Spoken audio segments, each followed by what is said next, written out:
Unang Pedro, Unang Kabanata.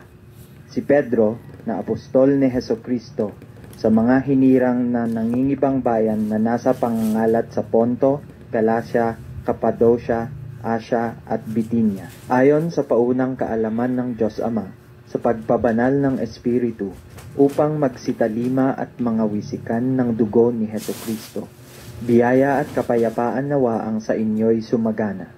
Purihin nawa ang Diyos at Ama ng ating Panginoong Hesukristo, na ayon sa kanyang malaking awa ay ipinanganak na muli tayo sa isang buhay na pag-asa sa pamamagitan ng pagkabuhay na maguli ni Hesukristo sa mga patay, sa isang manang di nasisira at walang dungis at hindi kumukupas na inilaan sa langit para sa inyo, na sa kapangyarihan ng Diyos ay iniingatan sa pamamagitan ng pananampalataya sa ikaliligtas na nahanda upang ihayag sa huling panahon, na ito ang inyong totoong ikinagagalak. Bagamat ngayon sa sangdaling panahon, kung kailangan, ay pinalumbay kayo sa mulit-muling pagsubok, upang ang pagsubok sa inyong pananampalataya na lalong mahalaga kaysa ginto na nasisira bagamat ito'y sinusubok sa pamamagitan ng apoy, ay masumpungan sa ikapupuri at ikaluluwalhati at ikararangal sa pagpapakahayag ni Hesukristo, na hindi ninyo nakita ay inyong iniibig, na bagamat ngayon ay hindi ninyo siya nakikita, gayon may inyong sinasampalatayanan, na kayo'y nangagagalak na totoo na may galak na di masayod at puspos na kaluwalhatian, na inyong tinatanggap ang layunin ng inyong pananampalataya, ang pagkaligtas ng inyong mga kaluluwa. Tungkol sa pagkaligtas na ito ay nagsikap at nagsiyasat na maigi ang mga propeta na nangagsihula tungkol sa biyayang dadating sa inyo, na sinisiyasat ang kahulugan kung ano at kailang panahon itinuro ng Espiritu ni Kristo na sumasa kanila, nang patotohanan ng una ang mga pagbabata ni Kristo at ang mga kaluwalhatiang hahalili sa mga ito, na ipinahayag sa kanila na hindi sa ganang kanilang sarili, kundi sa ganang inyo, pinangasiwaan nila ang mga bagay na ito, na ngayoy ibinalita sa inyo sa pamamagitan ng mga nagsipangaral sa inyo ng Ebanghelyo, sa pamamagitan ng Espiritu Santo na sinugo mula sa langit, na ang mga bagay na ito'y ninanasang mamasdan ng mga anghel. Kaya't inyong bigkisan ang mga baywang ng inyong pag-iisip, na maging mapagpigil kayo at inyong ilagak na lubos ang inyong pag-asa sa biyayang dadalhin sa inyo sa pagkahayag ni Hesukristo. Nagaya ng mga anak na matalimahin, na huwag kayong mangangasal na ayon sa inyong dating mga masasamang pita nang kayo'y nasa kawalang kaalaman. Ngunit yamang banal ang sa inyo'y tumawag, ay mangagpakabanal naman kayo sa lahat ng paraan ng pamumuhay, sapagkat nasusulat, kayo'y mangagpakabanal, sapagkat ako'y, at kung inyong tinatawagan na Ama, siyang walang itinatanging tao, na humahatol ayon sa gawa ng bawat isa, ay gugulin ninyo sa takot ang panahon ng inyong pangingibang bayan, na inyong nalalamang kayo'y tinubos hindi ng mga bagay na nangasisira, ng pilak o mula sa inyong walang kabuluhang paraan ng pamumuhay na ipinamana sa inyo ng inyong mga magulang, kundi ng mahalagang dugo, gaya ng sa korderong walang kapintasan at walang dungis, sa makatuwid bagay ang dugo ni Kristo, na nakilala nga ng una bago itinatag ang sanglibutan, ngunit inihayag sa mga huling panahon dahil sa inyo, na sa pamamagitan niya ay nananampalataya kayo sa Diyos, na sa Kanya'y bumuhay na maguli sa mga patay, at sa Kanya'y nagbigay ng kaluwalhatian, upang ang inyong pananampalataya at pag-asa ay mapasa Diyos. Yamang nilinis ninyo ang mga kaluluwa sa inyong pagtalima sa katotohanan, sa pag-ibig na hindi pa kunwari sa mga kapatid, ay mangag-ibigan kayo ng buong ningas ng inyong puso sa isa't isa. Yamang ipinanganak kayong muli, hindi sa binhing nasisira, kundi sa walang kasiraan, sa pamamagitan ng salita ng Diyos na nabubuhay at namamalagi, sapagkat ang lahat ng laman ay gaya ng damo, at ang lahat ng kanyang karangalan ay gaya ng bulaklak ng damo. Ang damo'y natutuyo, at ang bulaklak ay nalalanta. Datapwat ang salita ng Panginoon ay namamalagi magpakailanman, at ito ang salita ng mabubuting balita na ipinangaral sa inyo. Ikalawang kabanata. Kaya't sa paghihiwalay ng lahat na kasamaan at lahat ng pagdaraya at pagpapaimbabaw at mga pananaghili at ng lahat ng panglalait, gaya ng mga sanggol na bagong panganak, ay nasain ninyo ang gatas na walang daya na ukol sa Espiritu, upang sa pamamagitan nito'y magsilago kayo sa ikaliligtas. Kung inyong napagkilala na ang Panginoon ay mapagbiyaya, na kayo'y magsilapit sa Kanya, na isang batong buhay, na sa katotohanan ay itinakwil ng mga tao, datapwat sa Diyos ay hirang, mahalaga. Kayo rin naman, na gaya ng mga batong buhay, ay natatayong bahay na ukol sa Espiritu, upang maging pagkasaserdoteng banal, upang maghandog ng mga hain na ukol sa Espiritu, na nangakalulugod sa Diyos sa pamamagitan ni Hesukristo, sapagkat ito ang nilalaman ng kasulatan. Narito, aking inilalagay sa Sion ang isang batong panulok na pangulo, hirang mahalaga, at ang sumasampalataya sa kanya ay hindi mapapahiya. Sa inyo ngang nangananampalataya, siya'y mahalaga. Datapwat sa hindi nangananampalataya, ang batong itinakwil ng nagsisipagtayo ng bahay, siyang naging pangulo sa panulok, at batong katitisuran at bato na pangbuwal, sapagkat sila ay natitisod sa salita. Palibhas ay mga suwail, na dito rin naman sila itinilaga.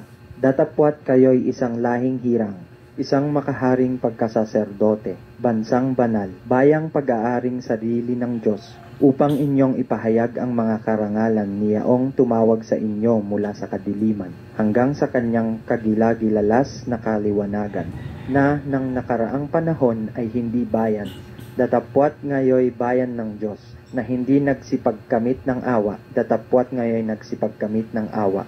Mga minamahal, ipinamamanhik ko sa inyong tulad sa mga nangingibang bayan at nagsisipaglakbay, na kayo'y magsipagpigil sa mga masamang kita ng laman, na nakikipaglaban sa kaluluwa, na kayo'y magkaroon ng timtimang ugali sa gitna ng mga hentil, upang sa mga bagay na ipinagsasalita nila laban sa inyong tulad na nagsisigawa ng masama, dahil sa inyong mabubuting gawa na kanilang nakikita, ay purihin nila ang Diyos sa araw ng pagdalaw. Kayo'y pasakop sa bawat palatuntunan ng tao alang-alang sa Panginoon, maging sa hari na kataas-taasan, o sa mga gobernador na sinugo niya sa panghihiganti sa nagsisigawa ng masama at sa kapurihan ng nagsisigawa ng mabuti, sapagkat siyang kalooban ng Diyos na dahil sa paggawa ng mabuti ay inyong mapatahimik ang kamangmangan ng mga taong palalo, na gaya ng kayo'y mga laya, at ang inyong kalayaan ay hindi ginagamit na balabal ng kasamaan,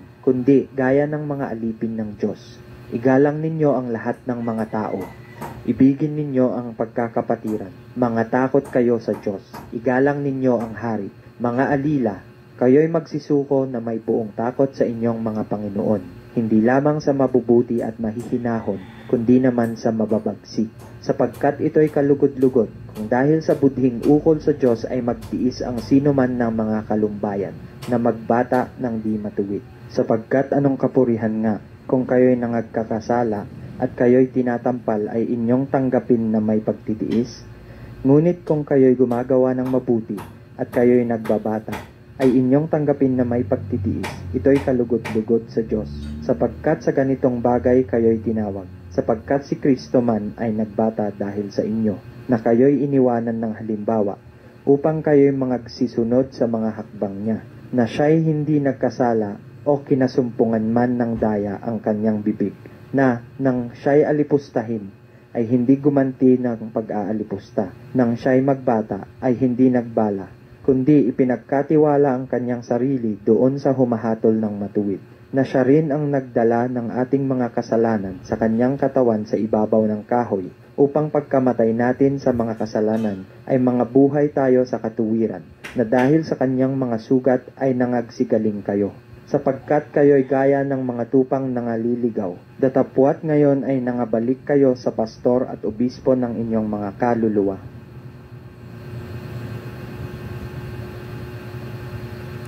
Ikatlong kabanata. Gayon din naman, kayong mga asawang babae, pasakop kayo sa inyong sari-sariling asawa, upang kung ang ilan ay hindi tumalima sa salita, ay mga hikayat ng walang salita sa pamamagitan ng ugali ng kani-kanyang asawang babae, sa pagkamasid nila ng inyong ugaling mahinhin na may takot, na huwag sa labas ang kanilang paggayak na gaya ng pagpapahiyas ng buhok at pagsusuot ng mga hiyas na ginto o pagbibihis ng maringal na damit, kundi ang pagkataong natatago sa puso na may damit na walang kasiraan ng espiritong maamo at payapa, na may malaking halaga sa paningin ng Diyos. Sapagkat ng unang panahon ay ganito naman nagsikayak ang mga babaeng banal na nagsiasa sa Diyos, na pasakop sa kani-kanyang asawa, na gaya ni Sara na tumalima kay Abraham, na kanyang tinawag na Panginoon, na kayo ang mga anak niya ngayon, kung nagsisigawa kayo ng mabuti at di kayo nangatatakot sa anumang kasindakan. Gayon din naman kayong mga lalaki, magsipamahay kayong kasama ng inyo-inyong asawa ayon sa pagkakakilala. Napakandunganan ang babae, na gaya ng marupok na sisidlan, yamang kayo na may kasamang tagapagmana ng biyaya ng kabuhayan, upang ang inyong mga panalangin ay huwag mapigilan. Katapos-tapusan, kayong lahat ay mga kaisang akala, madamayin, mga ibigang tulad sa magkakapatid, mga mahabagin, mga mapagkumbabang pag-iisip, na huwag ninyong gantihan ng masama ang masama o ng alipusta ang pag-alipusta, kundi ng pagpapala, sapagkat dahil dito kayo'y tinawag, upang kayo'y mangagmana ng pagpapala. Sapagkat ang magnais umibig sa buhay at makakita ng mabubuting araw ay magpigil ng kanyang dila sa masama, at ang kanyang mga labi ay huwag magsalita ng daya, at tumalikod siya sa masama at gumawa ng mabuti, hanapin ang kapayapaan at kanyang sundan, sapagkat ang mga mata ng Panginoon ay nasa mga matuwid, at ang kanyang mga pakinig ay sa kanilang mga daing. Ngunit ang mukha ng Panginoon ay laban sa mga nagsisigawa ng masama. At sino ang sa inyo ay aapi, kung kayo'y mapagmalasakit sa mabuti?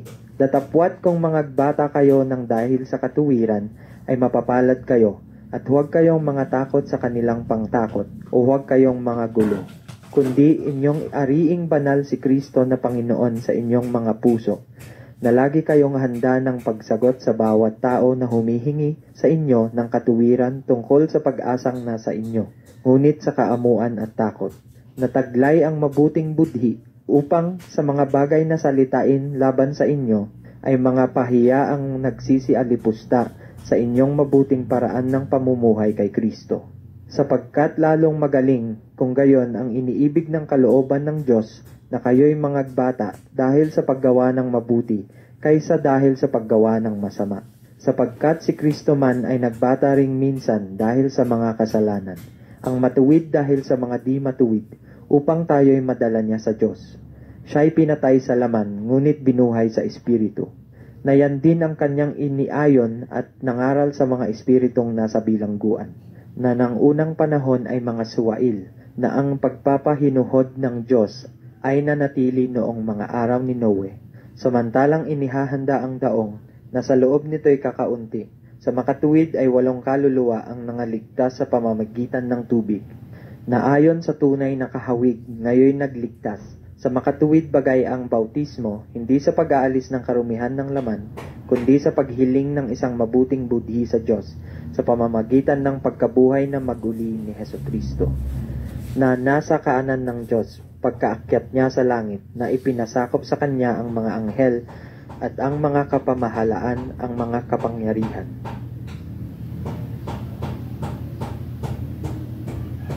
Ika-4 na kabanata. Kung paano ngang si Kristo ay nagbata sa laman, ay magsandata rin naman kayo ng gayong pag-iisip, sapagkat siya na nagbata sa laman ay nagpapatigil sa kasalanan, upang wag na kayong mga buhay sa laman sa inyong nalalabing panahon, sa mga masamang pita ng mga tao, kundi sa kalooban ng Diyos, sapagkat sukat na ang nakaraang panahon upang gawin ang hangad ng mga hentil, at lumakad sa kalibugan, sa mga masamang pita, sa mga paglalasing, sa mga kalayawan, sa mga kayamuan, at sa mga kasuklam-suklam na pagsamba sa mga Diyos-Diyosan.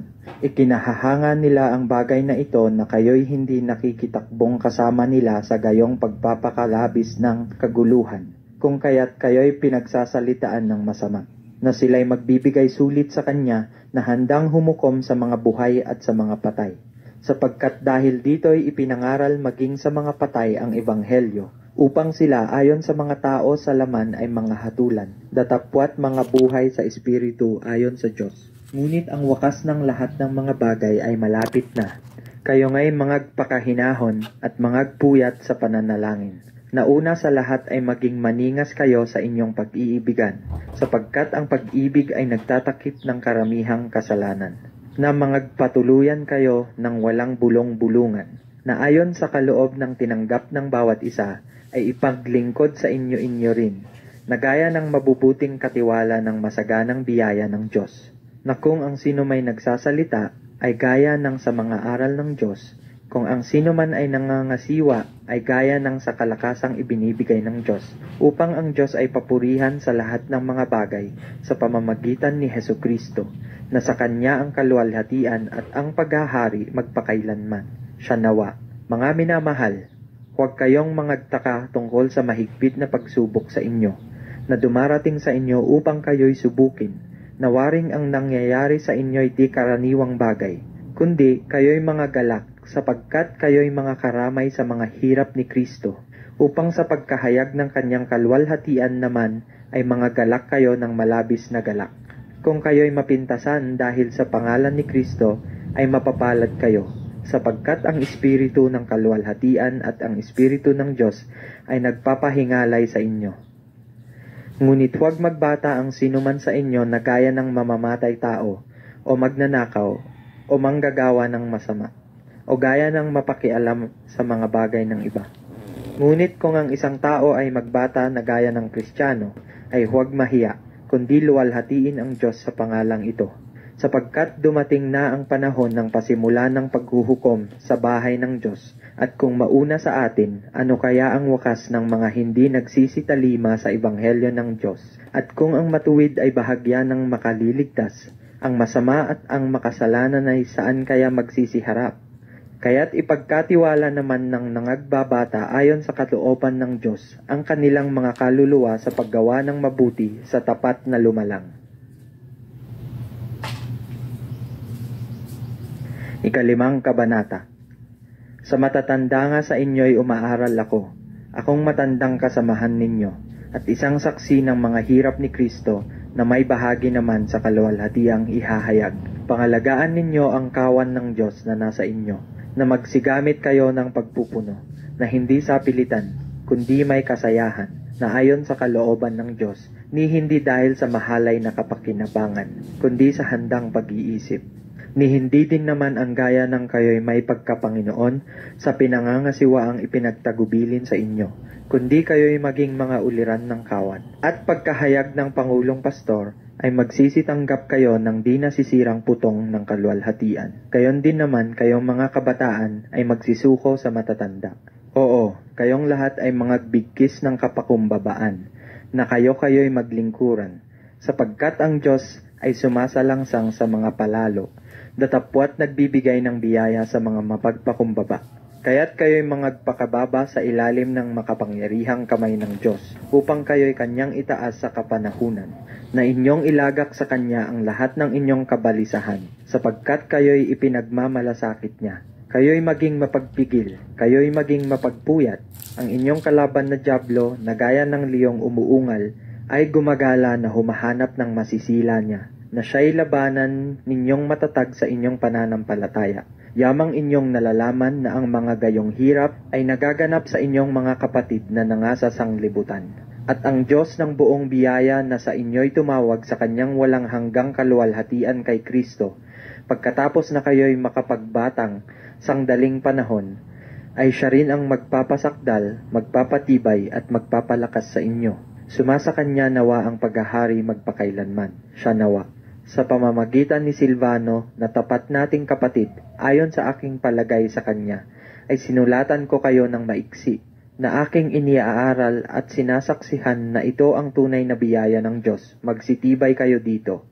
Binabati kayo ng nasa Babilonya, na kasamang hinirang, at ni Marcos na aking anak. Mangagbatian kayo ng halik ng pag-ibig. Kapayapaan nawa ang sumainyong lahat na nakay Kristo.